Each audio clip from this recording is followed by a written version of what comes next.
Mr. Speaker, the Auditor General has reported that the cost of the F-35 jets has increased by billions, by almost 50%. I have a simple question.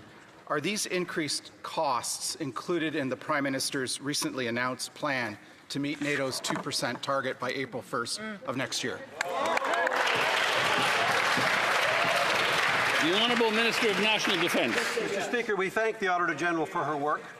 In a project this big, it's normal for costs to fluctuate over time, especially with all the challenges faced during the pandemic, like supply chain disruptions and inflation, as many F-35 participating NATO members have actually experienced. National Defence is working hand in hand with industry to make sure we get good value for Canadians.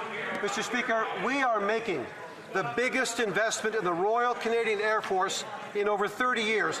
This is about giving our aviators the tools they need to keep Canada safe. Honourable Member for Wellington, Halton Hills North. Mr. Speaker, Finland is also undertaking this big project. They announced their purchase of F-35 jets around the same time Canada did in early 2022. Finland purchased 64 jets, Canada 88. The Auditor General has reported that facilities and training for the F-35s are years behind schedule. The Finns' F-35s will achieve full operational capability in 2030. This government won't achieve that until at least 2033-34, years behind the Finns. Why can't the government deliver these jets on time and on budget? The Honourable Minister of National Defence. Mr. Speaker, once again, we thank the Auditor General for her work and her recommendations. We're taking close note of them and moving to implement many of them already. We're committed to being open and transparent, where National Defence will keep Canadians updated every step of the way without compromising operational security. I'm sure the member doesn't imply that we should be doing so. National Defence is keeping a close eye on costs, working hand in hand with industry to make sure we get the best value for Canadians. We remain focused, Mr. Speaker, on supporting our top Canadian aviators as we procure a new fleet of fighter jets. The Honourable Member for Selkirk Interlake. Mr. Speaker, the Auditor General just slammed these Liberals in her report this morning and said what we've known all along.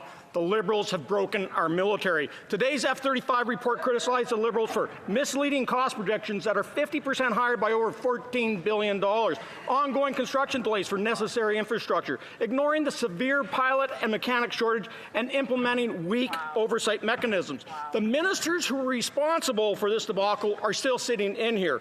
Will the Prime Minister hold them accountable for this mess? Hear, hear. The Right Honourable Prime Minister. Mr. Speaker, I'd like to know if the member opposite holds himself accountable for letting military spending fall below 1% of GDP when the Conservatives were in government. This government has doubled military spending in cash terms. We are meeting our NATO obligation this year, leading from the front.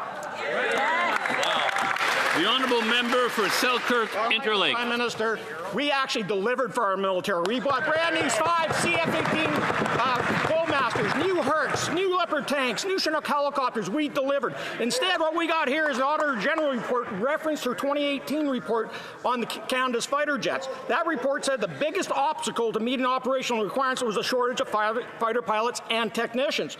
Over the last Liberal decade, the Liberals have worsened this capability gap through mismanagement and completely ignoring the Auditor General's recommendations. So the question is, the Foreign Minister who was responsible for the military back in 2018 is still in his cabinet. Why? Good question. The Right Honourable Prime Minister. Mr. Speaker, I was proud to stand yesterday with the Minister of National Defence, the Chief of the Defence Force, and announce the largest increase in military expenditure in decades.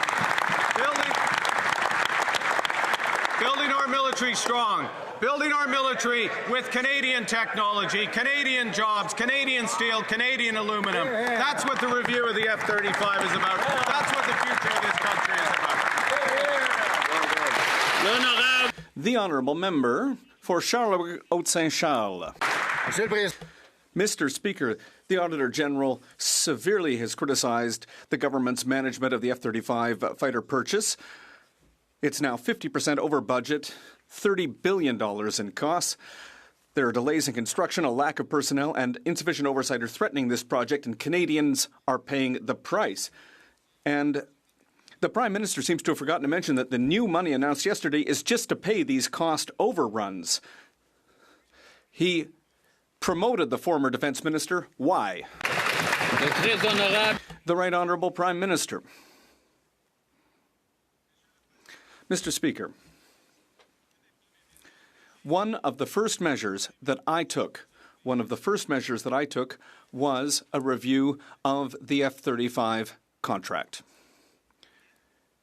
Because we have to do what's right for Canadians, what's right for Canada, what's right for our security, and we will report back to Parliament over the summer.